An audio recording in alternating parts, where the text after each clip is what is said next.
مجھے ایک صاحب نے بتایا، کہنے لگا کہ میں کسی ملک میں گیا، مجھے بندہ لے گیا، ایک ریسٹورینٹ تھا، ہوٹل تھا بہت بڑا، میں وہاں گیا، ایک دروازے پہ گیا تو اس نے دروازے کی ایک جگہ پہ بٹن لگے ہوئے تھے، اس کو اپنے مزاج سے گھمایا، کوڈ لگے ہوئے تھے، دروازہ کھل گیا، آگے راہداری تھی اور آفس تھے، اس کے بعد گیا تو ایک کونے میں ایک گیٹ تھا، اس نے کھٹکھٹایا 3 دفعہ ادھر 2 دفعہ ادھر 1 دفعہ اوپر، دروازہ کھلا، اندر سے آدمی نے دیکھا، اندر سے آدمی چلا گیا، آگے گیا تو پھر آگے ایک اور دروازہ تھا، اس دروازے پہ پھر بٹن کوڈ تھے، وہ اس نے دبائے، پھر ہم ایک دفتر میں پہنچے اور اپنی مطلوبہ جگہ پہنچے۔ کیا خیال ہے، آپ اپنے موبائل پر کوڈ نہیں لگاتے، اپنا تھم انگوٹھا نہیں لگاتے کہ آپ کا موبائل کوئی نہ کھول سکے؟ زندگی موبائل کی طرح بندھی ہوئی ہے، بندہ عاجز آ جاتا ہے، اس بندے کا موبائل نہیں کھول سکتا، اس نے جو اس نے اپنا کوئی کوڈ لگایا ہوا ہے۔ زندگی عاجز آ جاتا ہے بندہ، اور زندگیوں پہ کوڈ لگے ہوئے ہیں، بندشوں کے، دیو سائی کے، جنات شیاطین کے، بندہ نہیں کھول سکتا، اور اگر اس کو کھول سکتے ہیں تو کوئی طاقت ایسی ہے اور کوئی قوت ایسی ہے، موبائل جتنا بھی اس کو کوڈ لگا ہوا ہو، موبائل بنانے والا نظام، اس کی کمپنی اور اس کے سائنسدان، آپ 1,00,000 موبائل دیں گے اس وقت کھول کے رکھ دیں گے سارے،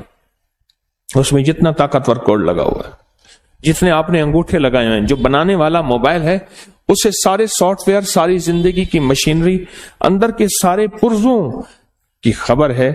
اس نے سارے پرزے گھمانے ہیں اور ایک پل میں سارے موبائل کھول کے رکھ دینے ہیں۔ یہی کچھ ہماری زندگی میں، ہماری زندگی ایسی بندشوں میں جکڑی ہوئی ہے، مسنون دعائیں، یہ چھوٹے چھوٹے حرف، یہ چھوٹے چھوٹے لفظ، یہ زندگی کے چھوٹے چھوٹے راز ہماری زندگی کی بندشوں کو، پریشانیوں کو، مشکلات کو ایسے کھول دیتے ہیں۔ روانی اور فراوانی، روانی اور فراوانی ایسے زندگی میں آتی ہے کہ عقل اور انسان کی ہوش اور انسان کی سوچ اور انسان کا گمان خیال دنگ رہ جاتا ہے کہ میرے لیے ایسا ہو بھی سکتا ہے، اتنی بڑی کامیابی۔ اور میں آپ کو چھوٹا سا واقعہ سورۃ اخلاص کے بارے میں سناؤں، سمجھ آ جائے گی پھر سورۃ اخلاص کی۔ مجھے یاد ہے کہ 2 مالدار شخص ووٹ پڑے، چھوٹے کونسلر کے ووٹ کھڑے ہوئے،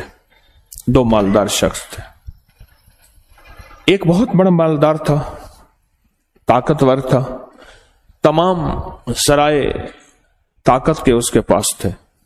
تمام ذرائع طاقت کے اس کے پاس تھے، بہت بڑا مالدار تھا۔ ایک چھوٹا مالدار تھا،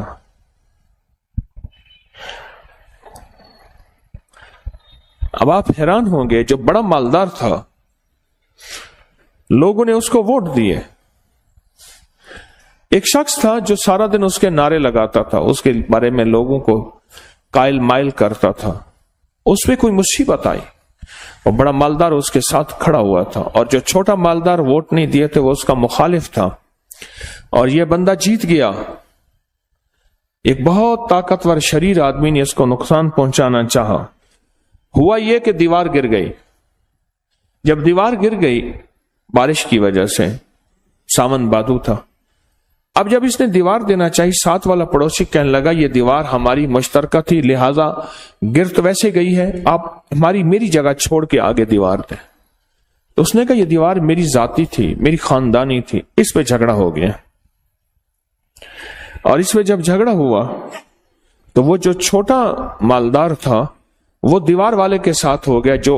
جس کا مطالبہ تھا لیکن واقعی ناجائز تھا،